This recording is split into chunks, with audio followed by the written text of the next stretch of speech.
Hello everyone. This semester we have been learning about meta discourse. In our video lesson, this will be the last topic we will be learning about, and the material is about issues and direction in meta discourse. The members of our group there are Raka Mulyana, Lisna Dewi Agustin, and Salman Al-Farisi. And here is the table of content. You can pause it if you want to read, because I'm not going to stay long in this slide. Because without any further ado, let's get to the first topic. First, we'll talk about meta-discourse and the socially situate writer. Meta-discourse and the socially situate writer is a meta-discourse that describes the relationship between writer and reader who uses the theory of communication to overcome the rhetorical condition created in a particular context and the interactive functions that discourse performs in a given context. The meaning of the phrase "to overcome the rhetorical condition created in a particular context" in the sentence serves as an explanation of how the meta-discourse helps to correct the rhetoric condition produced in the context of the discourse. In the context of discourse, effective interaction can help transform the rhetorical condition resulting from violence into understanding, and from a lack of understanding to a better understanding. That's why meta-discourse can help to cope with the rhetoric condition generated in the context by providing signals that can help the reader understand the propositional content described by the author. The meaning of the phrase "interactional functions carried out by discourse in a context" refers to how the interaction carried out in its context affects the resulting rhetorical condition. It can usually help transforms the resulting rhetorical condition from negative to positive. Now, let's move to the next topic. It is about meta discourse and classroom practice.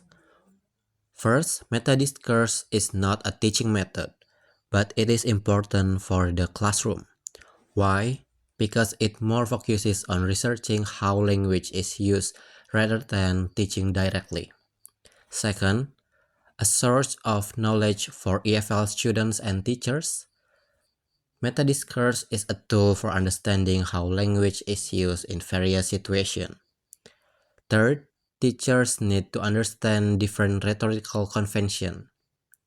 Teachers need to understand different how people use language in writing.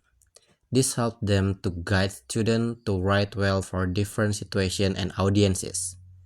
Fourth, academic writing is not always simple.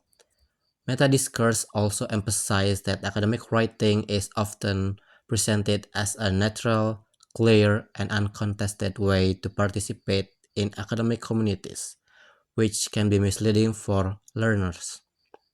Fifth, good writers know how to imagine the reader response. Meta-discourse research also tells us that good writers are better able to imagine how their readers will respond to their text because they are familiar with the convention and expectation that prevail in particular settings. 6. Teachers need to teach students about the patterns of different genres. In addition, meta-discourse encourages teachers to understand the interactive and interactional patterns of the genre their student will write about.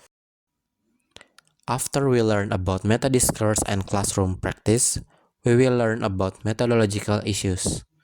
First, methods of meta-discourse research. They are qualitative and descriptive methods, focusing on broad tendencies and community preferences rather than validating analysis in exact quantitative terms. Second, qualitative research. Many studies on meta-discourse focus more on general patterns and community preferences rather than counting the exact number of times something happens. Third, meta-discourse and culture. Observing meta-discourse as a cultural constraint on the way writers interact suggests two ways to investigate this issue. And the last one, balanced approach in text analysis. Text analysis should be complemented by interviews with the author and think aloud techniques to understand more deeply the author's goal and choices. Okay, so the next topic is about some implication and remaining issues. First, lack of solid theory for meta-discourse. Some experts feel that there is not a strong enough theoretical basis for meta-discourse. This makes it difficult to use as a well-explained or practical tool. Second, difficulty in defining meta-discourse. There are many different ways to define and categorize meta-discourse. This makes it hard to agree on exactly what meta-discourse is and how to use it effectively. Third, unclear distinction between meta-discourse element and propositional element. Some researchers find it hard to tell apart the part of the text that explains the content from the part that focuses on how the text is organized and presented. Fourth, a stronger theoretical model for meta-discourse. The authors try to introduce a stronger theoretical model for understanding meta-discourse. They want to consider how the text stands on its own and how it interacts with the reader. Fifth, the importance of investigating the use of meta-discourse with a more sensitive context. Meta-discourse analysis should consider a broader and more sensitive context. This means understanding whether the meta-discourse part works well in different situations. Okay, next to the next chapter. First, while Higgs booster and evidential have received considerable attention in the literature, especially insofar as they are used in key academic genres, there is still substantial scope to explore other meta-discourse function and the use of individual forms. Second, more descriptive studies should be done with different genres written for different populations on different topics. This would help to determine the interactional features which characterize particular genres and how such interactional patterns relate text users together interpersonally.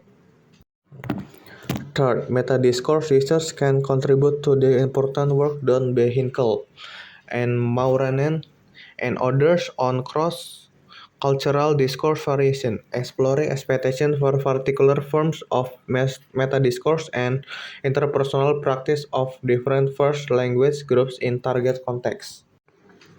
Fourth, research into the way meta-discourse is typically used by different discourse communities can help us see more clearly how texts are the result of interactional and discourse practice involving engagement in professional and social networks.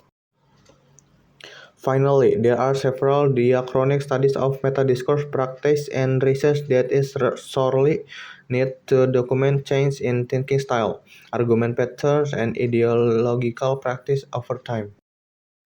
So that's the material we can tell you about issues and direction. Hopefully, what we provide can be a new knowledge for all of us. Thank you.